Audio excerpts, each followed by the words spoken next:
Nous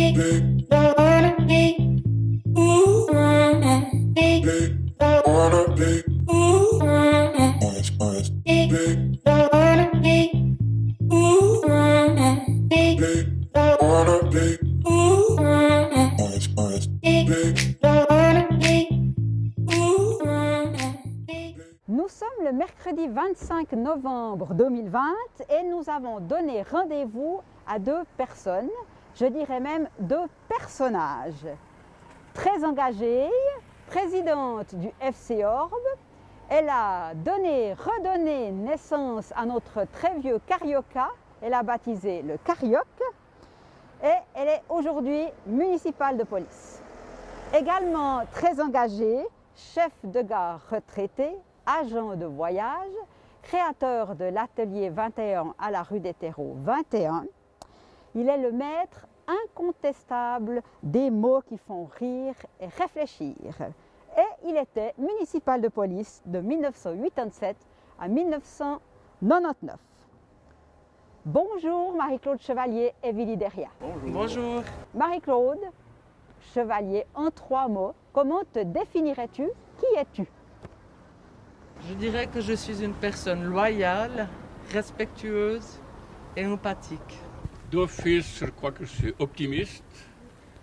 J'aime relever les défis, surtout les culturels. Mais ça, c'est un atavisme de l'époque où j'étais au TJO, où j'étais à la caserne artistique, même Réfluent, et surtout au bar, pas sur la scène. Et puis, j'aime être disponible, mais ça aussi, c'est un atavisme qui vient de l'époque où j'étais chef scout.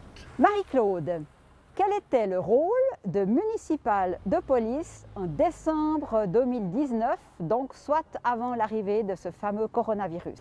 Je souhaitais revenir un petit peu sur les débuts de cette législature. En effet, lorsque j'ai appris que j'héritais de la police, c'était un monde que je ne connaissais pas du tout, que j'appréhendais quelque peu.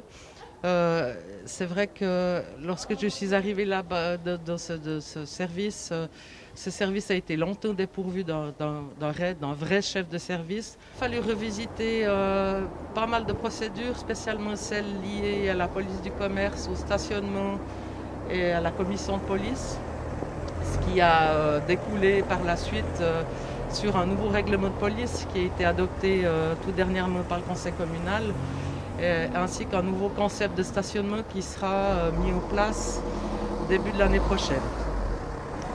J'ai aussi également découvert la police de proximité. Nous travaillons avec la police nord-vaudoise, puisque vous savez que la commune nord fait partie de l'association intercommunale de la police du Nord-Vaudois. Et puis spécialement découvert cette police de proximité et son importance dans notre commune, ainsi que son impact au quotidien.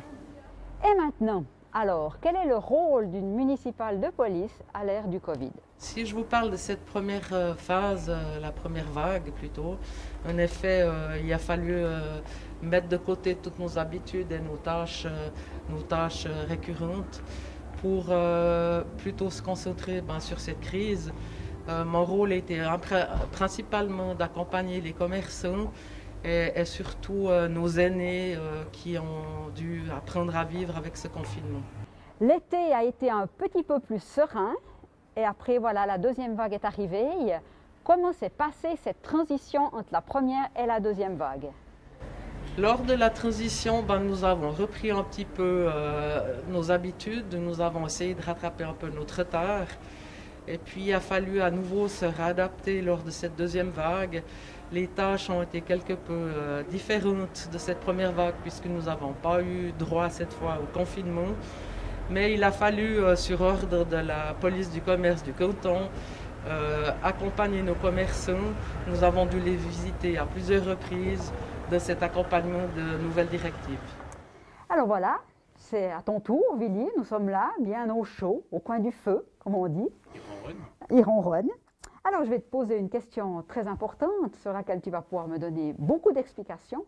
Mais qu'est-ce qu'on attendait d'un municipal de police dans les années 90? C'est être bref, alors comme réponse, on attendait tout. Mais encore. Oui, alors ce qu'on attend de réalité, c'est qu'ils tiennent son dicaster de manière correcte, honnête et efficace. Je pense qu'à l'époque, il y avait un avantage par rapport à celle d'aujourd'hui, c'est qu'on pratiquait une hiérarchie verticale.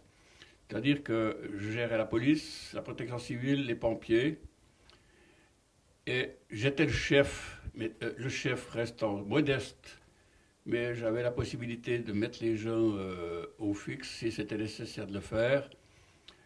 Peut-être que c'est un petit peu disparu aujourd'hui, tant pis, ça c'était une époque comme ça. On avait peut-être une hiérarchie militaire, mais je dois dire que cette hiérarchie-là me convenait parfaitement. Et quand j'avais quelque chose à dire à mes gens, je le faisais. Puis quand j'avais des moments qu'il fallait les défendre, je le faisais aussi, on le causera après. Mais je pense que c'était ça la différence par rapport à aujourd'hui, où j'ai entendu causer dans le cas de la municipalité d'une hiérarchie horizontale. Je n'ai encore pas compris de quoi il s'agit, mais je ne suis pas adepte de ça. Moi, je reste acquis au fait de la hiérarchie verticale. Avait une qualité, c'est qu'on savait qui était le chef, mais je n'ai jamais profité particulièrement violemment. Je mettais les choses au point que c'était nécessaire de le faire. Et puis, je respectais aussi les subalternes et les sous les chefs que j'avais dans le cadre de mon dicaster, qui avaient leur mot à dire, leur intervention à faire par rapport au fait qu'eux, c'était des gens de terrain, tandis que moi, j'étais vraiment un amateur. Voilà. Belle modestie.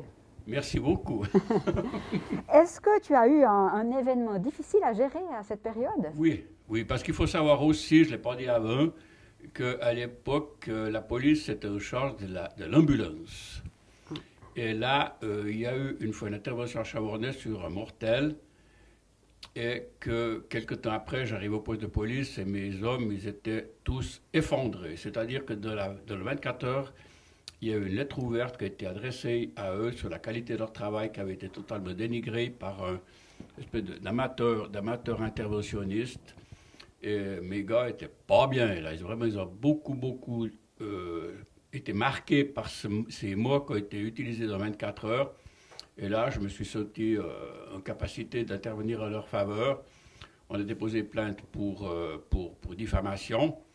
Et puis alors, je passe les détails de la procédure, c'est extrêmement long et compliqué, qui s'est terminé. Alors là, c'est plus sympa. Ça s'est terminé avec celui qui nous avait attaqué chez Maître Leub à Lausanne. Et Maître Leub, c'était comme une sacrée pointure dans le barreau lausannois. Même barreau vaudois était connu pour être quelqu'un d'important, quelqu'un de très capable. Et je n'attendais uniquement de celui qui nous avait attaqué une lettre signée de sa part, comme quoi il avait dit un petit peu des trucs un petit peu au-delà de la vérité, que je pouvais lire au conseil communal. Et l'affaire s'est terminée chez cet avocat, qui est un personnage important, enfin un personnage impressionnant, dirais-je. Et puis, une fois que notre contradicteur a signé cette lettre, Maître Leub a ouvert une bouteille de Petit Arvin. Parce que dans le canton de Vaud, même des fois, on termine des choses avec du vin autre que vaudois. Mais j'ai encore le goût de cette Petite Arvin de victoire dans ma bouche. Hélas, ce Maître Leub, qui avait cette envergure impressionnante, moi je ne suis pas toujours à l'aise avec ces genres de personnages, nous dit, écoutez, vous habitez à Orbe, vous? Oui. Alors quand je vais trouver ma maman, je m'arrête à Orbe. Ah. À la Grande Rue, vous avez un confiseur. Ouais, j'ai dit, c'est Tsendre. Oui, c'est monsieur Tsendre, c'est vrai. Il fait des outils en chocolat. Eh oui. Je dis, oui, il fait des outils en chocolat. Alors quand je vais trouver ma maman à Chamblon, j'achète 2 outils en chocolat. L'un des deux, je le mange en route, et l'autre, je la porte à ma maman. Alors cet homme est devenu humain pour moi. C'est un grand moment d'émotion que j'aime bien retracer, puis auquel j'aime bien repenser, parce que j'ai eu une émotion pas possible, j'aurais eu envie de le brasser. Magnifique. Merci beaucoup. Eh ben, pourquoi pas? Mais, Hein? non, Pourquoi je ne pas? vais pas jusque-là, mais j'ai une amitié pour ce bonhomme qui m'impressionnait tellement que tout d'un coup, il a pris une capacité humaine qui m'a complètement scotché. Je garde un souvenir lumineux. Alors, Marie-Claude, nous arrivons à l'avant-dernière question. Toujours en lien avec le Covid, est-ce que tu penses que le Covid aura laissé des traces positives dans le futur? Je ne dirais pas que je pense, mais plutôt que j'espère. J'espère que l'être humain a compris l'importance du lien social, de la solidarité. C'est vrai qu'on a pu constater au sein de la commune, que ce soit à l'interne ou auprès de nos bénévoles et de la population générale, un grand élan de solidarité. Et j'espère que celui-ci pourra perdurer. J'espère aussi que notre population a pris conscience de l'importance de nos petits commerçants et puis qu'on ne change pas ses bonnes habitudes de se servir auprès de ceux-ci.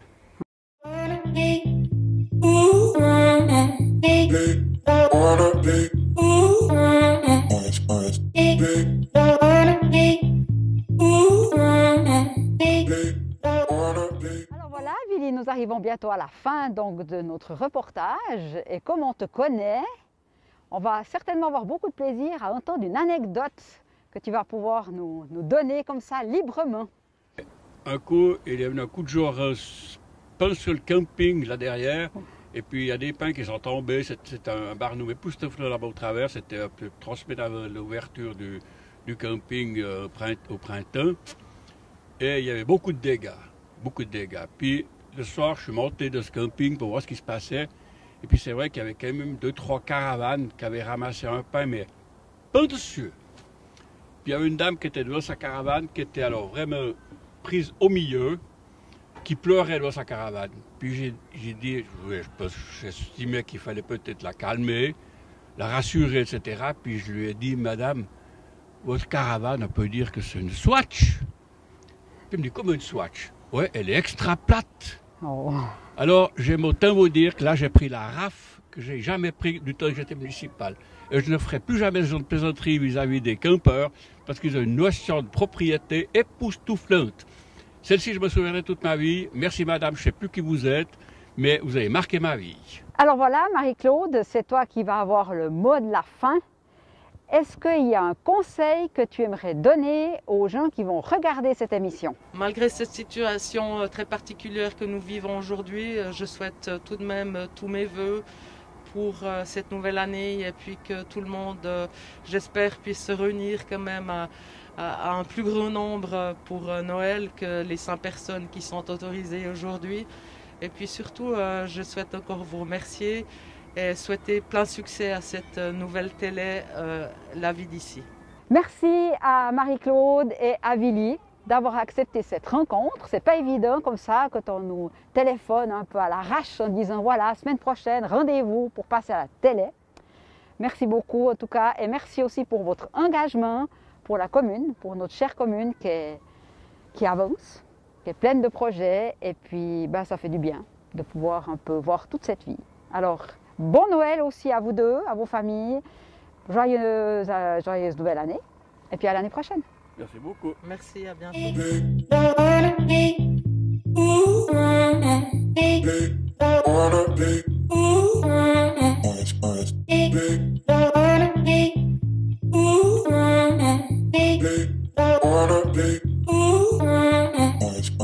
Big